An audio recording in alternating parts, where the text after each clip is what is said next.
Salut les amis, j'espère que vous allez bien. On est parti aujourd'hui pour le 1362e épisode de l'After Zap Image. On va débuter avec une information qui concerne l'équipe de France féminine. C'est jour de match pour les Bleus ES. L'équipe de France va affronter la Belgique ce soir dans le cadre de la deuxième journée de phase de groupe de 7 euros. On va poursuivre en Ligue 1, on a pas mal d'informations. On va démarrer du côté de l'Olympique lyonnais. Première info, le Betis Séville, très intéressé par Houssem Aouar. Un rendez-vous était prévu hier entre les Lyonnais et le club andalou. On sait les amis qu'il y a de bons rapports entre l'OL et le Betis, notamment depuis le départ de Nabil Fekir. Après on sait aussi peut-être que c'est un tournant pour Houssem Aouar dans sa jeune carrière, hein. Lui qui déjà depuis 2 ans pouvait quitter l'Olympique lyonnais, eh bien ça sera peut-être cette année. Autre information du côté de l'OL, on pourrait perdre Tino Kadewere. Alors il y a beaucoup de monde tout de même du côté de l'attaque lyonnaise, donc il est évident que pour Tino Kadewere, ça peut être compliqué cette saison, hein, d'avoir un petit peu de temps de jeu. Et il y a un club de Ligue 1 qui est très intéressé par Tino Kadewere, c'est le Racing Club de Strasbourg qui est sur le point de perdre Ludovic Ayor, qu'on en a parlé en début de semaine. Ludovic Ayor pourrait s'engager du côté de la Bundesliga avec le Hertha Berlin. C'est pour ça que Strasbourg suit attentivement la situation de Tino Kadewere. On va, les amis, du côté de Paris avec une information d'un journaliste foot mercato. Le transfert de Milan Skriniar au Paris Saint-Germain serait fait à 90%. Bon, j'ai pas beaucoup entendu d'informations depuis quelques jours sur Milan Skriniar.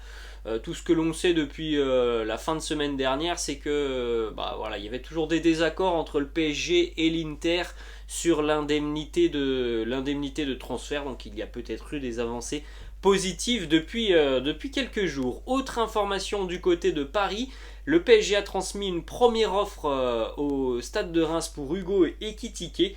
Montant de cette offre 32 millions d'euros, bonus inclus. Offre évidemment refusée par le Stade de Reims qui était tombé d'accord avec Newcastle pour 46 millions d'euros. Donc voilà, on est tout de même très très loin de ces 46 millions d'euros avec cette offre de 32 millions de la part du PSG. Alors même si le joueur a très envie de rejoindre le Paris Saint-Germain, le stade de Reims a évidemment aussi son mot à dire. Et je suis pas sûr que une offre de 32 millions d'euros quand tu en as eu une de 46 il y a quelques semaines soit quelque chose qui puisse te convaincre. Autre information du côté de Paris, alors on le sait les amis, le Paris Saint-Germain essaye de vendre des joueurs, de dégraisser un petit peu l'effectif. Et on pourrait perdre Presnel Kimpembe du côté de Paris. Alors pas sûr que ça soit le premier joueur qui doive quitter le Paris Saint-Germain. Je pense qu'il y a beaucoup d'autres joueurs qui pourraient partir et qui devraient partir avant Presnel Kimpembe. Ça reste un joueur important, ça reste un joueur issu du club, de la formation parisienne. Donc c'est tout de même surprenant de voir que peut-être l'un des premiers départs du côté de Paris, ça sera celui de Presnel Kimpembe, puisque Chelsea est entré en négociation très sérieuse avec le Paris Saint-Germain et les représentants aussi de Presnel Kimpembe. Thomas Tuchel essaye de bâtir tout simplement une défense, hein, cet été. Le Paris Saint-Germain a fixé le prix de l'international français, ça sera 50 millions plus 10 millions de bonus. Affaire à suivre, hein, parce que Chelsea essaye de se renforcer dans ce secteur défensif. On a d'ailleurs une information dans quelques minutes assez importante sur l'une des premières recrues dans le secteur défensif des Blues. Autre info les amis du côté de Paris, c'est le Celtic Glasgow qui tente d'obtenir actuellement les services d'Edouard Michut selon Sky Sports. Une première offre de 2,5 millions d'euros est attendue du côté de Paris. Edouard Michut qui a déjà eu une petite rencontre avec Luis Campos la semaine passée, ça s'est plutôt mal passé, le ton est monté. On peut se douter aussi que Edouard Michut aura très peu de temps de jeu tout de même cette année. Donc on verra aussi ce qui se passera sur ce dossier du jeune Edouard Michut. Direction Marseille, les amis, une information qui concerne un tout jeune international français, Jonathan Klaus, qui a décidé de rejoindre l'Olympique de Marseille, malgré pour le moment une première offre marseillaise qui a été rejetée par le Racing Club de Lens. Lui, Jonathan Klaus, se voit du côté de Marseille l'année prochaine. Ça sera pour lui un tremplin dans sa carrière, surtout voilà, il y a la Coupe d'Europe du côté de Marseille, donc les négociations vont se poursuivre entre l'OM et le Racing Club de Lens. Premier match amical aussi pour l'OM hier, c'était face aux voisins de Marignane Gignac et l'OM s'est imposé 4-1 avec notamment un but pour Cédric Bakambu et un triplé de Bamba Dieng. On va du côté de Lille les amis, une très belle recrue pour le LOSC avec le nouvel entraîneur Paulo Fonseca.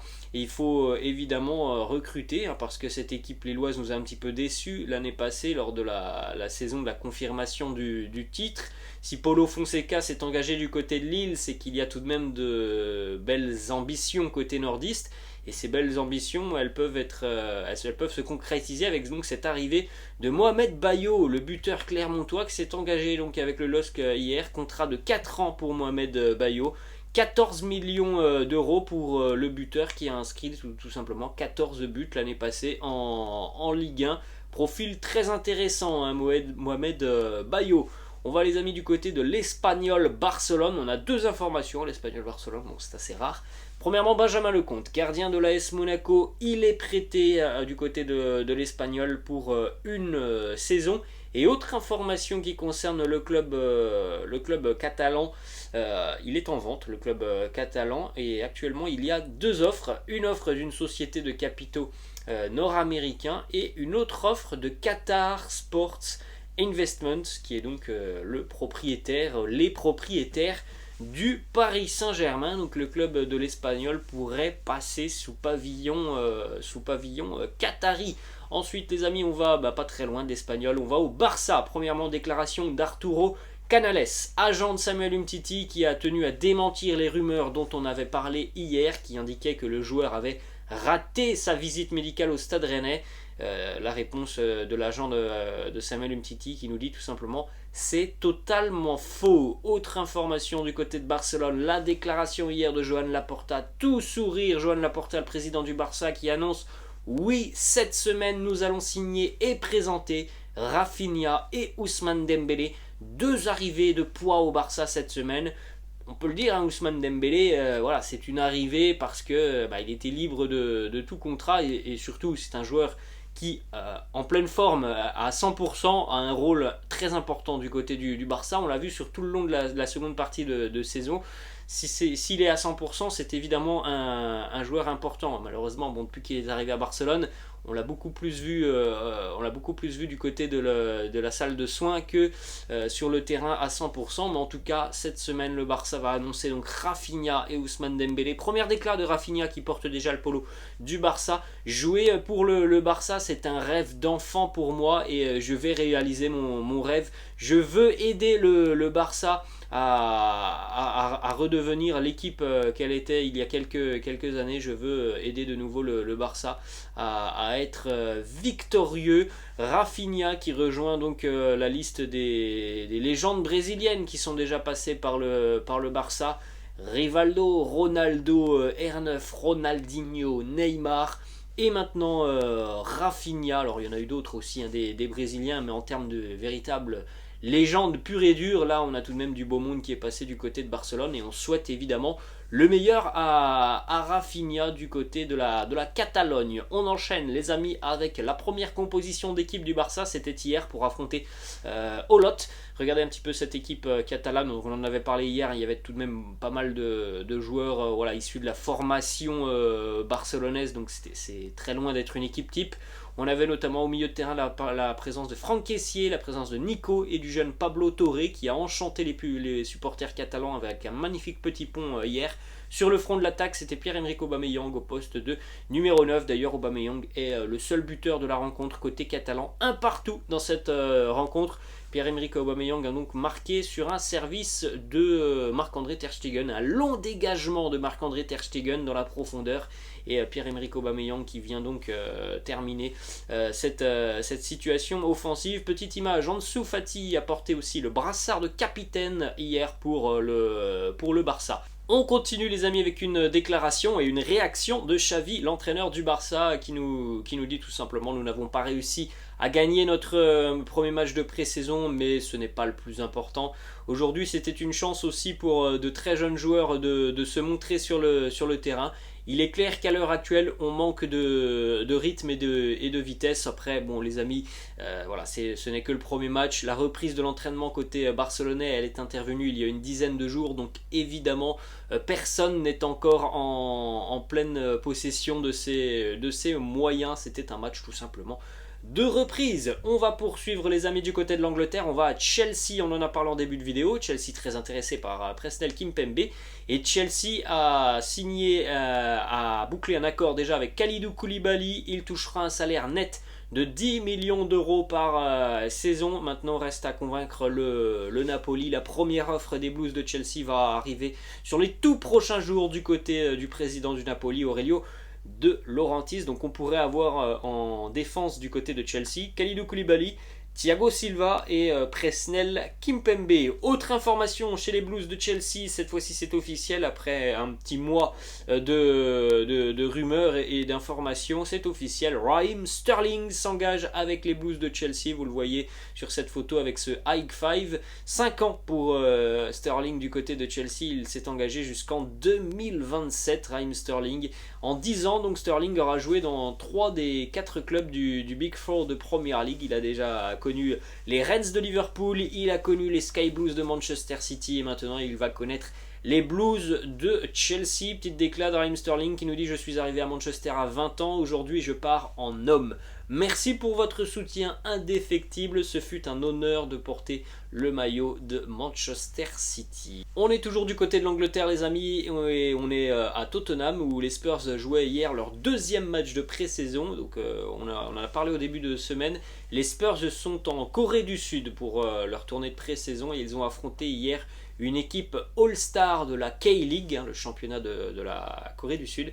Victoire 6-3 pour Tottenham. Eric Dyer, doublé pour Harry Kane et doublé pour l'homme de la maison, Heung-min Son, qui était donc sur ses terres. Ensuite, on va les amis du côté de Munich. Premièrement, information RMC, le Barça a fait une nouvelle offre au Bayern pour Robert Lewandowski, offre de 50 millions d'euros. On attend la réponse des dirigeants bavarois. Autre information, ça a été vu sur les réseaux sociaux, notamment de la femme de Robert Lewandowski, où elle a laissé sur Instagram donc l'opportunité à ses abonnés de lui laisser voilà, des questions. Il y a eu une question: vous allez venir à Barcelone? Réponse de la femme de Robert Lewandowski: j'aimerais bien le savoir, moi aussi. Regardez cette image, c'était hier lors de la séance d'entraînement du Bayern.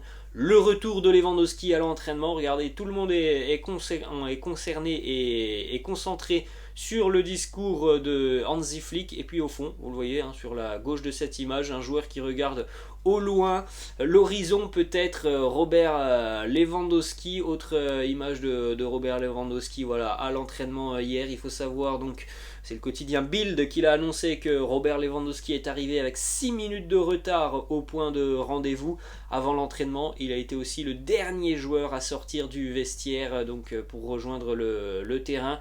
Voilà, il est là, et évidemment Robert Lewandowski, parce qu'il faut être là, parce que le Bayern est encore son employeur, mais il y a mis beaucoup de mauvaise volonté. Hier, lors de la séance d'entraînement, il n'était pas à fond, tout simplement, pour montrer, je pense, son mécontentement et son envie aussi de faire bouger les choses. Autre information du côté du Bayern, selon Kicker, le Bayern est sur le point de prolonger le contrat de Serge Gnabry, qui, on le rappelle, n'a plus qu'un an de contrat avec le Bayern. On va, les amis, du côté de l'Italie. Petite image avec deux nouvelles recrues de la Juve qui sont présentes sur cette photo. André Di Maria et Paul Pogba ont participé à leur premier entraînement du côté de la Juventus. Autre information, du côté de la Salernitana, on recherche un attaquant et ça pourrait être un ex-attaquant de Ligue 1. Boulaïdia, qui a été recruté l'été dernier à Reims par Villarreal, il devrait être prêté avec option d'achat donc de 11 millions d'euros du côté de Salerne. Ensuite, on enchaîne les amis avec une information qui concerne Paulo Dybala, qui n'a toujours pas tranché sur son avenir. Il n'a pas choisi où il sera l'année prochaine. Ce que l'on sait, c'est qu'en Italie, l'AS Roma de José Mourinho est très très intéressé par Paulo Dybala. Et on va terminer les amis avec deux informations qui concernent Mesut Özil. Alors c'est allé très vite hier pour Mesut Özil. Dans l'après-midi, il a rompu son contrat avec Fenerbahçe d'un commun accord. Et quelques heures plus tard, il s'engageait, pas très loin, hein, c'est toujours à Istanbul, du côté de Başakşehir. Voilà les amis, la fin de cet After Zap Image. J'espère que ça vous a plu. N'hésitez pas comme d'habitude à lâcher un petit pouce bleu. N'hésitez pas non plus à vous abonner à la chaîne. Je vous laisse les amis et je vous dis à la prochaine. Ciao.